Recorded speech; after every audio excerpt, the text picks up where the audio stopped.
ఎట్లున్నారు? మంచిగా ఉన్నారులే. ఏం లేదండి, హస్బెండ్స్ వీకెండ్ వస్తే ఇంట్లో ఉంటారు కదా, పెద్ద తలకి తినేస్తుంటారు, టీలు కాఫీలు కావాలంటూ ఉంటారు.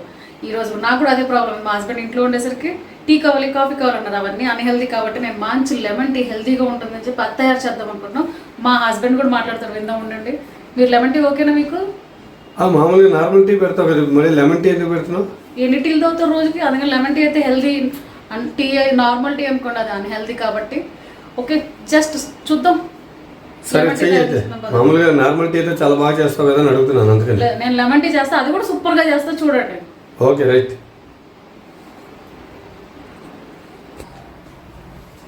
ఇప్పుడు ఒక గిన్నె తీసేసుకున్నానంటే దానిలో వాటర్ వేస్తున్నాను అనమాట, మన లెమన్ టీ కోసం.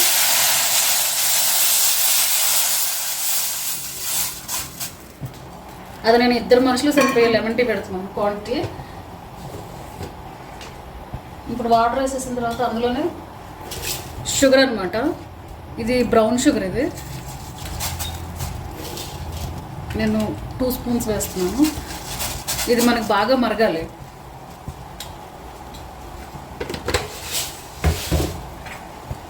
ఒకసారి గడిపి ఇలా తిప్పుకుంటూ ఉంటే అది తొందరగా కూడా మెంట్ అయిపోతుంది షుగర్ అనేది.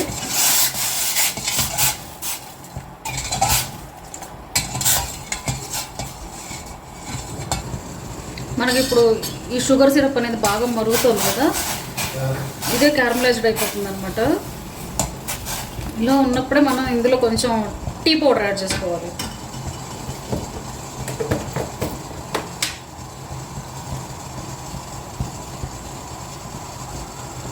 నేను 1 స్పూన్ టీ పౌడర్ వేసి, ఇది న్యాచురల్ ఫ్లేవర్ అండి, ఎటువంటి ఫ్లేవర్స్ యాడ్ అయ్యలేదు. 2 స్పూన్ మాత్రమే వేసాను.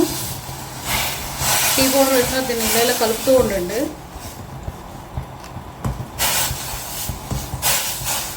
ఇది ఒక పొంగు రంగునే స్టవ్ ఆఫ్ చేసేసుకోవాలి, లేదంటే చేదైపోతుంది అనమాట. స్ట్రాంగ్ అయినా కూడా చేదైపోతుంది మనకి. అప్పుడు లెమన్ టీ అనేది అంత టేస్ట్ రాదు.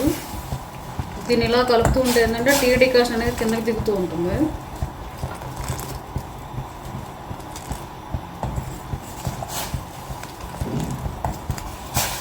ఈ టీ ఎంతసేపట్లో అయిపోతుంది? ఇంకా అయిపోయింది. దీన్ని ఫిల్టర్ చేసేసుకొని ఇందులో మనం లెమన్ జ్యూస్ యాడ్ చేసేసుకొని తాగేయడమే అంతే. అప్పుడు చెప్పండి టేస్ట్ ఎలా ఉంది, మామూలు టీ బాగుందా, ఈ టీ బాగుందా? 5 మినిట్స్లో అయిపోతుంది ఈ టీ? 5 మినిట్స్ అంతే, జస్ట్ ఇది మరగడమే అంతే. ఓకే, ఇప్పుడు దీన్ని మనం ఫిల్టర్ చేసి పక్కన పెట్టుకుందాము. ఇప్పుడు మనం లెమన్ టీ డికాషన్ ఫిల్టర్ చేసుకున్నాం కదా, ఆ డికాషన్ ఫస్ట్ మనం లెమన్ జ్యూస్ వేసుకోవాలండి గ్లాస్లో. వేసుకున్న తర్వాత బాగా వేడిగా ఉన్న టీ డికాషన్ ఎత్తి పోసుకోండి. ఇంకా దీన్ని స్పూన్తో ఏం కలపక్కర్లేదు అనమాట, బాగా కలిసిపోతుంది లెమన్ జ్యూస్ ఉన్నది. చూసారు కదా, టేస్టీ మన లెమన్ టీ రెడీ అయిపోయింది. ఇప్పుడు దీన్ని హ్యాపీగా తాగేయచ్చు అనమాట. మర్చిపోయాను, ఇందులో మనం లాస్ట్లో పుదీనా లీవ్స్ కనుక యాడ్ చేసుకున్నాం అనుకోండి, మంచి టేస్ట్ యాడ్ అవుతుంది. ఒకసారి ఇలా ట్రై చేసి చూడండి, పుదీనా కానీ వేసుకొని చూస్తే మంచి ఎమ్మి టేస్ట్ ఉంటుంది. మీకు కనుక మా వీడియో నచ్చినట్టయితే లైక్ చేయండి, షేర్ చేయండి, కామెంట్ చేయండి అబ్బా. Thanks for watching the video.